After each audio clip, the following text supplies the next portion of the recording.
Okay, so I've got a little bit of a flow chart here. Questions that you have to ask yourself, ask your client when you've got the sales of services and intangibles. You need to look to the state of the recipient of the service.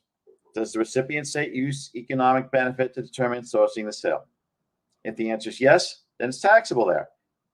And I'm not going to go on to B just yet. I'm just going to point out that how a state determines where the benefit is taxable could differ.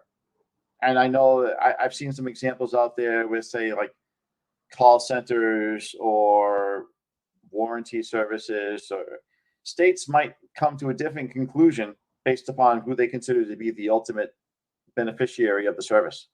So that's something to keep in mind as well. So even if two states use market sourcing and economic benefit determination, they might come to a different answer. Does the recipient state use cost of performance? If they do, then it's not going to be taxed there. Why? Because the cost of performance didn't occur in that state. Then you have to look back to the state where the taxpayers are located and ask these same questions again. Does the commercial domicile state use economic benefit to source the sale? Do they use cost of performance to source the sale? And this is where we went into issues of nowhere sales and double tax sales.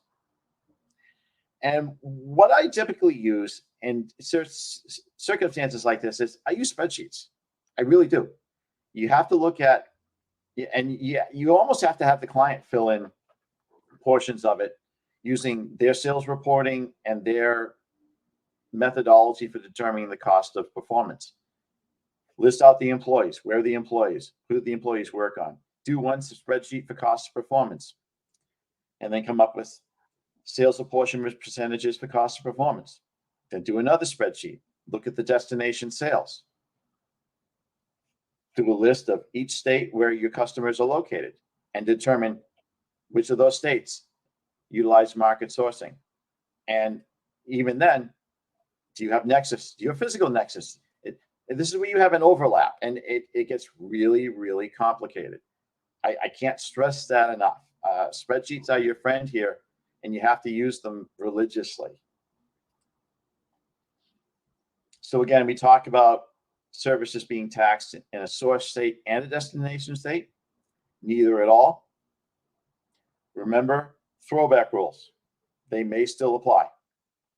And I've mentioned this already a couple of times. State rules vary on determining where the benefit of the service is.